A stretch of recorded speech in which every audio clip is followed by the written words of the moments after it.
Welcome to Twin Talk Politics. Hi everyone, and welcome back to another episode of Twin Talk Politics. And today we are so honored to be joined by Professor Beth Rubin, Professor of Education and Social Study Education at Teachers College, Columbia University.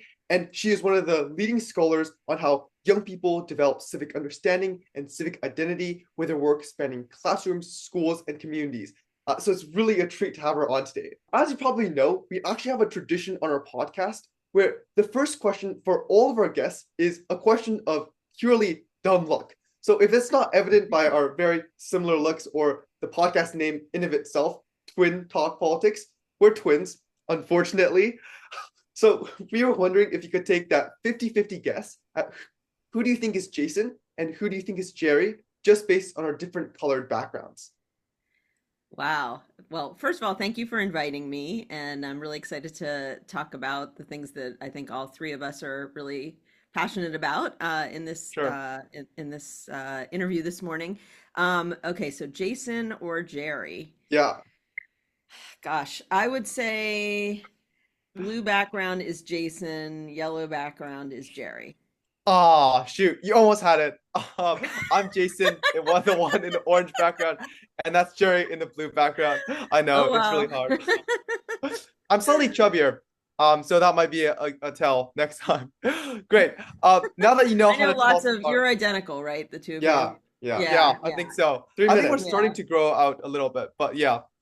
Yeah, I know. I've kind of watched a number of sets of identical twins on their journeys to differentiating. So yes, yeah, a few years Yeah. in coming. Great. Now that you know how to tell us apart, let's jump straight in the interview. If it wasn't already clear, Jerry and I know all the incredible things you've done, but for the listeners at home who might not be as familiar, we were just wondering if you could give us a quick introduction of who you are and what drew you into education and civic education in the first place. Sure. Yeah, absolutely. And I would definitely imagine that your viewers at home have no idea who I am. Um, but so let's see. I started my professional career as a social studies teacher, middle and high school social studies teacher in California, in the US. You two are in Canada, right? Yeah, Yeah. Canada. Yes. We'll not assume that we're all in the US. So out in California.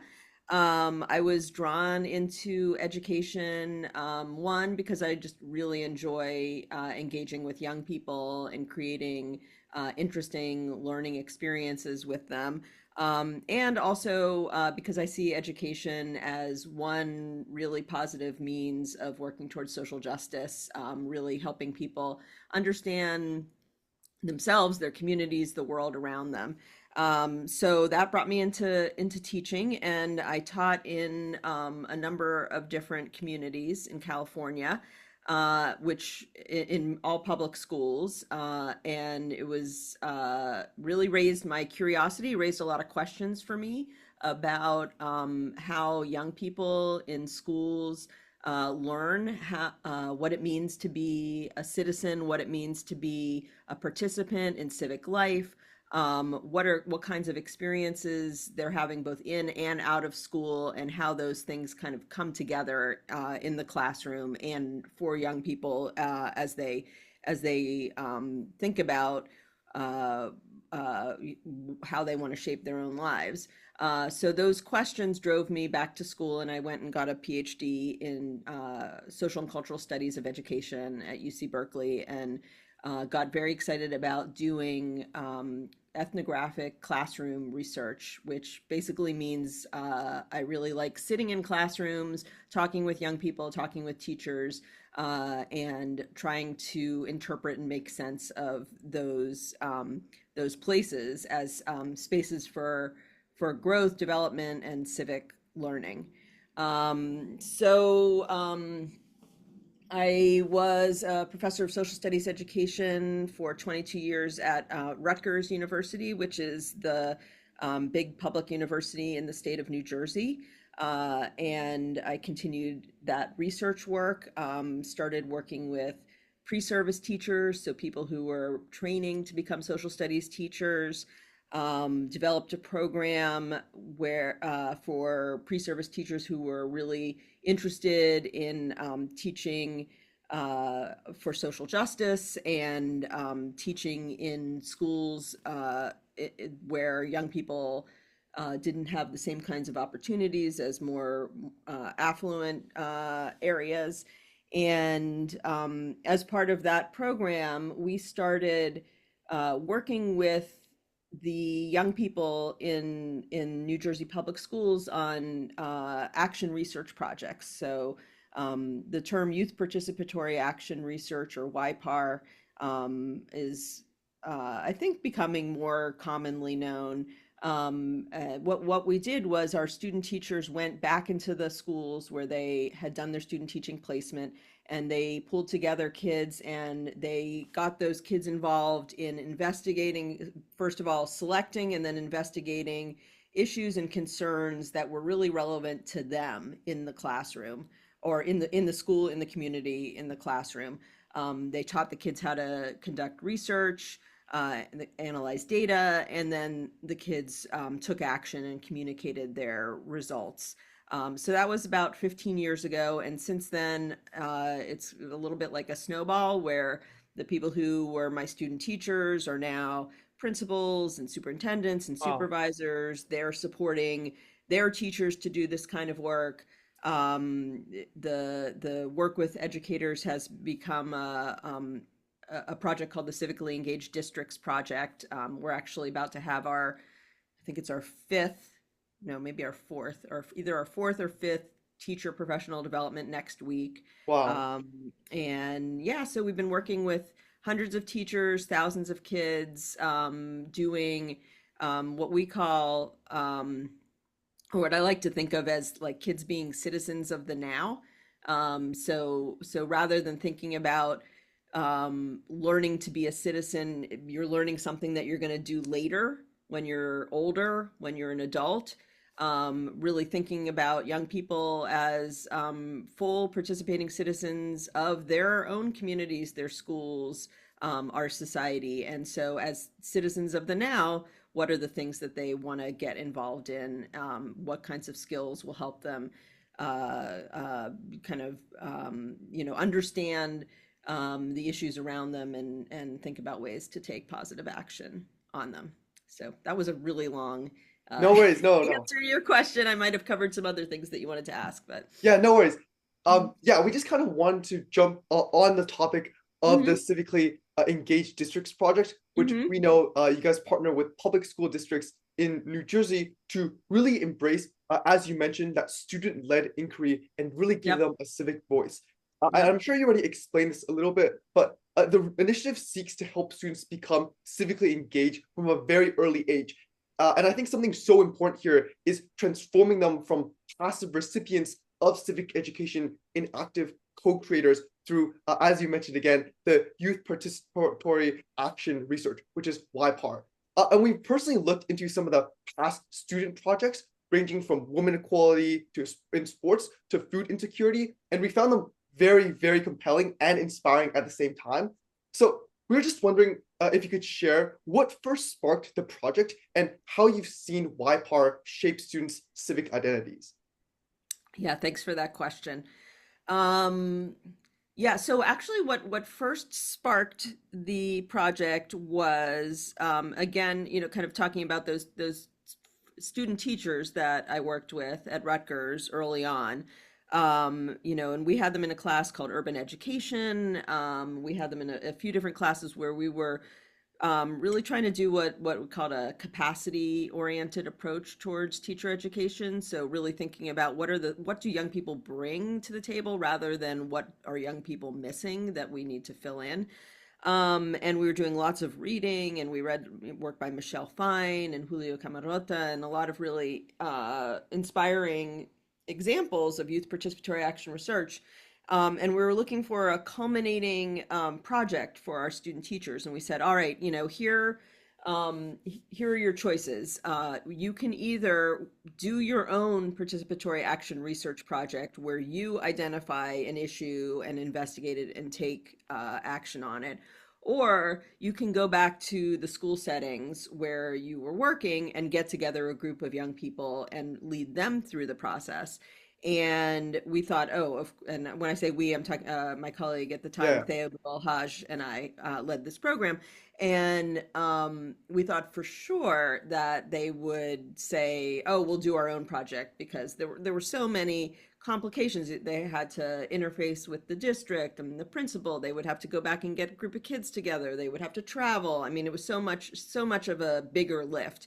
But Sure. all of them said, no, we want to do that. We want to go, our kids don't ever get these kinds of opportunities. We miss them. We want to go back. We want to do this kind of work.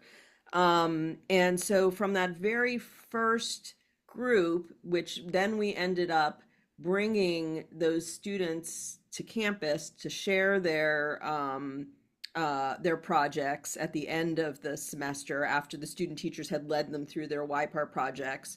And we had this big event on campus where the young people shared their work and they asked each other questions. And there were elementary and middle and high school, and they were asking each other questions. And parents came, and there were kids who were translating, doing simultaneous translation of the presentation into Wow. Spanish because of the parents who were there, like, little kids doing this. Wow. And it was everybody was just kind of like vibrating with the excitement of it, and seeing young people really just step forward and say, we interviewed our teachers, we surveyed the seventh graders, we took photographs of the outside, and here's what we found, and here's what we did, and here's our plan. And it was so exciting.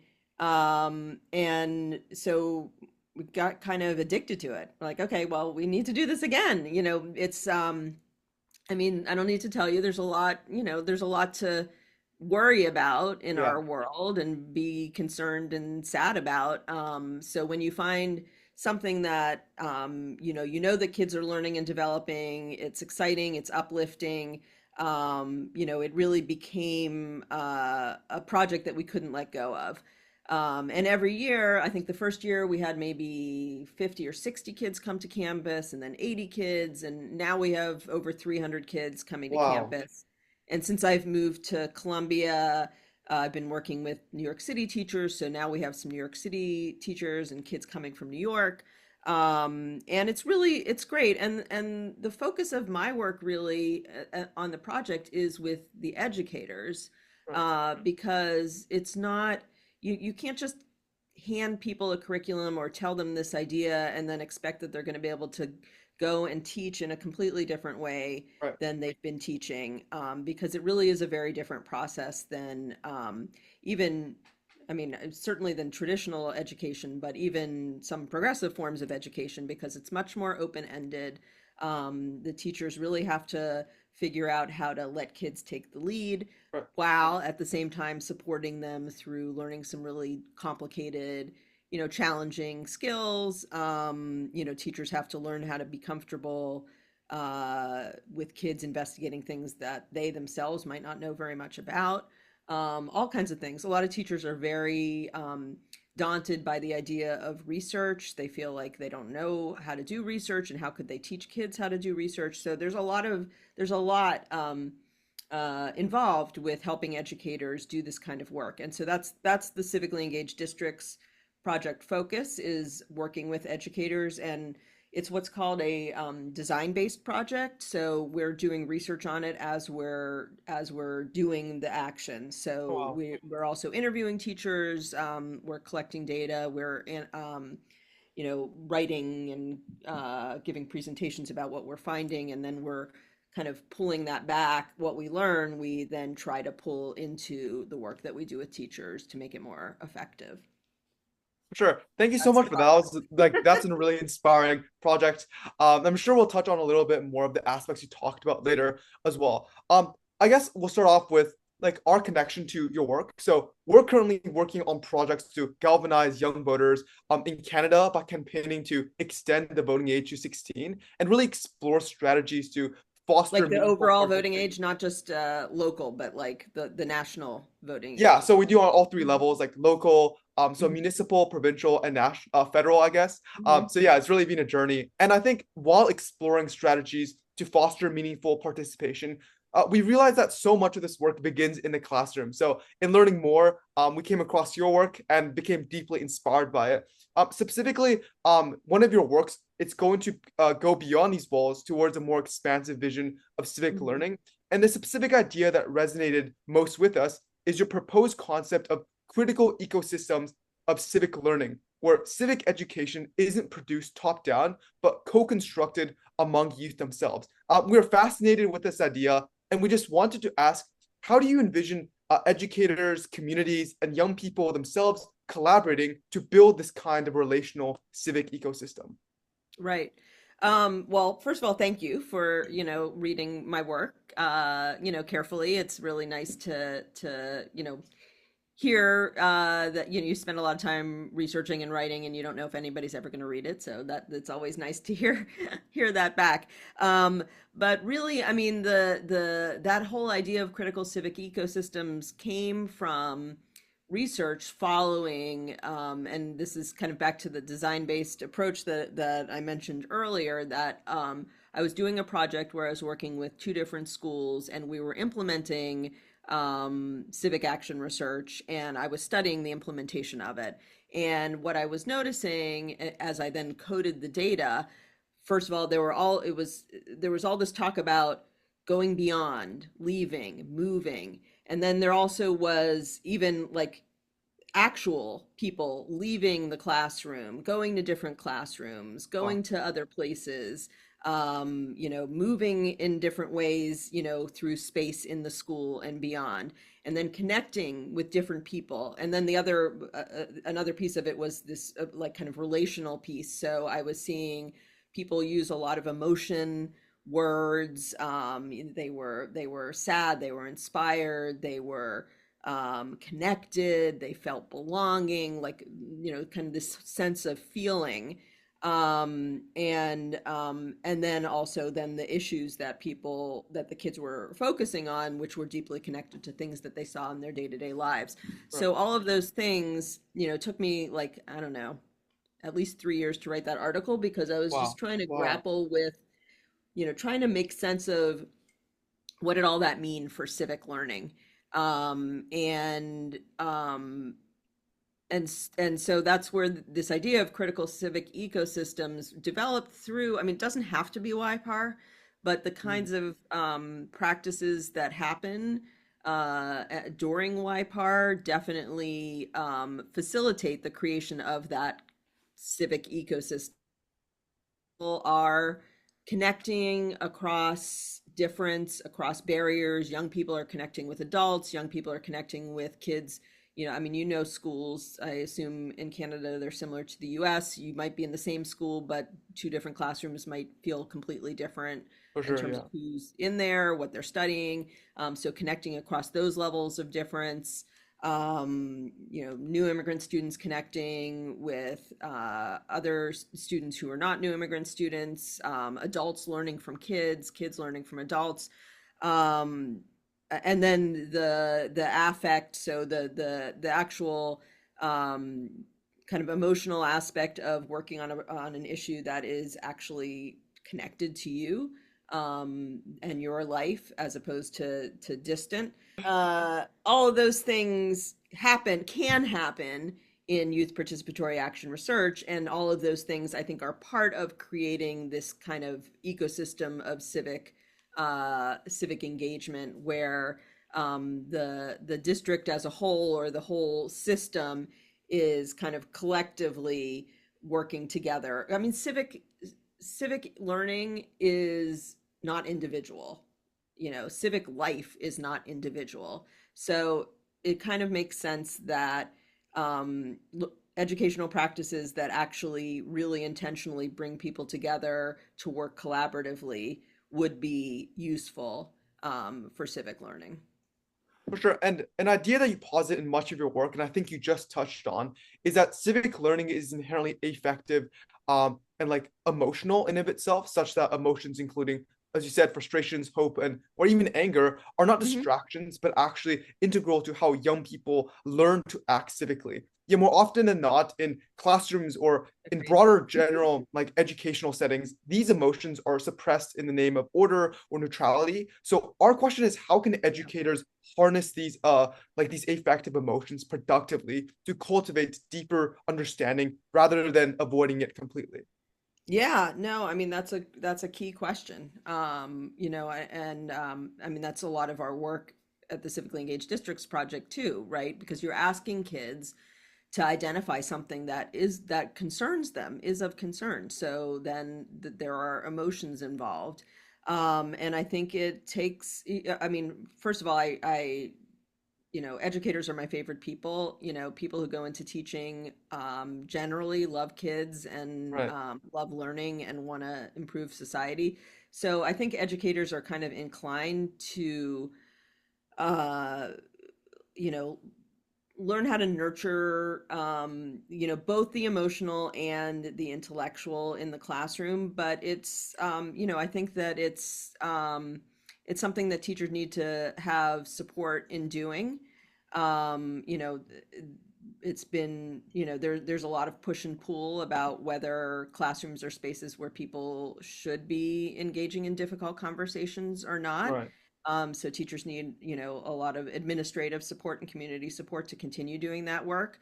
I mean, one of the things that we focus on in the Civically Engaged Districts Project is making sure is that community building is a part of this process. So both at the beginning and all the way through, doing things with your class where kids are getting to know each other well, talking explicitly about how do you disagree in ways that are respectful, setting their own guidelines, those kinds of things. So, paying attention to those interpersonal dynamics and to people's emotions, in an explicit way is an important part of this work. In the curriculum we've developed, and we have a new iteration of it, which is amazing. I can share it with you. There, we have a whole unit on all of those kinds of things. And some of it's a little bit like, social emotional learning, that kind of aspect of uh, educational theory, kind of different ways of attending to emotion within education. Yeah, and just jumping on and kind of in the same vein there, I think one of the most important conversations surrounding civic education and one of the critiques it often receives is the difficulty of presenting it in a neutral manner. And what we found very, very fascinating in your book or your work, Making Citizens, is how you complicate this notion by showing that civic learning itself isn't neutral, it's socially and historically situated, and teaching civics as if it were neutral can actually inadvertently reinforce dominant narratives in the status quo and its existing inequalities while marginalizing the most vulnerable, as we see right now with a widening civic opportunity gap. And instead, you urge educators to acknowledge the context and engage with the structural inequalities and treat classrooms as a figured world where power and identity are constantly negotiated. So we're just wondering, how can educators and teachers alike navigate this tension? Yeah. Um, I think that they do. I mean, um, they do navigate that tension. I think that thinking carefully about it's interesting that you cited the figured worlds, right? So Yeah. classrooms are, I mean, like everywhere, classrooms are artificial spaces, and teachers structure them through, whether intentionally or not, through the activities they create, the seating arrangements they lay out, the way they interact with kids, where they stand, all of those kinds of things. So I think that, I mean, at least from my perspective and in my work with pre-service teachers, um, I like to think about, like, what are all of the tools that we have at our disposal as educators to help kids engage positively in thinking about difficult issues. Right. And those tools include as I mentioned, the activities that we develop, the way we structure classroom, the way we structure interaction. So I tend to lean into creating activities where people have to work together to take different perspectives, to practice active listening, to take perspectives that they don't necessarily agree with, and then to engage with each other respectfully across difference, activities that are creative, that get people moving around, and that get people working kind of constructively to build things together, which I think is one of the things about YPAR is that they are working to build things together, and a lot of natural disagreement happens through that, and then the Right. resolution of that, which is something, it's a muscle that you have to develop over time. Yeah, I think how teachers do it have to do it very carefully, and they need Right. support and resources and models and mentors to help them with that. Right. And a final question before our actual final fun question to end everything off is I think the way that we approach civic education today greatly differs from the past, with problems like rising polarization, dis and Yep. misinformation, political Yep. disillusionment, are all shaping how young people form their civic identities. So we're very curious to hear your thoughts on what structural changes to civic curricula around the world and what skill emphasis should schools prioritize to better prepare students for meaningful civic participations in today's ever-evolving environment. Yeah, yeah. Yeah, no, you're absolutely right. And when I talk to teachers about the way that social media and media echo chambers are Right. impacting their classrooms, it's very sobering and striking. So I think everybody's first impulse is to say media literacy. We need to do media literacy or critical media literacy, help kids get more discerning about the media that they're taking in, understand how you know things come from different perspectives, understand how algorithms work, so how they're being kind of bombarded with things from increasingly extreme perspectives, those kinds of things. And I think that's important, and that's something I want to learn more about. I talk about it with student teachers for sure. But I do think that that has to be embedded in something meaningful also, that there's got to be a way to connect uh, that social media, critical analysis of social media to issues that are either immediately relevant, current, or relevant in students' day-to-day lives. Otherwise, it'll just become another Mhm. classroom exercise. But there's a lot of really, really good resources. Stanford's digital, I can't remember the name of it, but Stanford School of Education has a really good set of kind of units and lessons for teachers on critical analysis of media. There are a lot of really good resources for teachers. I mean, the challenge is making space for it in the curriculum, prioritizing it, deciding, that this is more important than some other things that we might study. Yeah. You know, Oh, cool. Thank you so much for all your very nuanced, insightful answers. And for our final question, we wanted to end it off on a very fun note, and it might be potentially the hardest question of them all. So we want to preface the question by saying we're very large foodies ourselves, and we know you've actually studied, foodies. yeah, foodies. Okay, Uh, good. Hmm. we know you've studied and taught in New Jersey, California, Ohio, and now obviously in New York. And we're just curious to hear your opinion on which place would you say has the best food scene? Ooh, oh God. Yeah, tough I mean, question. I know. And, I haven't lived in California since, I mean, when I was in California and we left California in 2001, which was way before you two were born, the food scene was way better there than it was on the East Coast. I'm originally from the East Coast, and we would joke all the time, we'd come back to visit family. We're like, oh, the coffee here is so bad. Everything's so bad. So much, more diversity of food. And we lived in San Francisco, in San Francisco, there's like, food from all over the world and really interesting like blends of food and all of that. But then when, slowly over time, since we've been in the East Coast, the food scene has gotten way, way better. And Yeah. it really has all over the country. So, I mean, New Jersey, you can get any kind of food that you can imagine.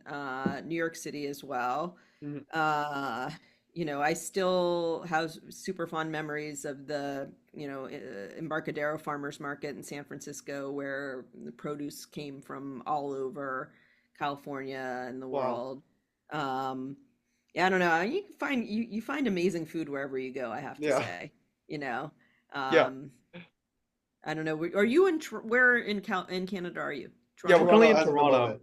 Yeah. Yeah, Toronto. I've eaten at some great restaurants in Toronto. Yeah. Yeah. hmm Yeah. So I Great. guess I'm evading your question. No, no, I no. mean, I I, think I there's know it's a very hard question to regional, answer. No, no. right? I mean, you can get like better bagels here, Yeah, yeah, for for sure. We've sure. definitely heard that. Yeah. That you can get better Mexican food in California, so Right. gotta be Cool. discerning. Yeah. Yeah. hmm All right. I think that concludes our interview today. Again, Jared and I would like to extend such a big thank you to Professor Rubin for this amazing opportunity and taking the time out of her insanely busy schedule to come here and meet with us today. We truly, truly appreciate it. For all the listeners at home, if you guys wish to see more interviews like this, be sure to tune into future episodes. Thank you, everyone, and we'll see you guys next time.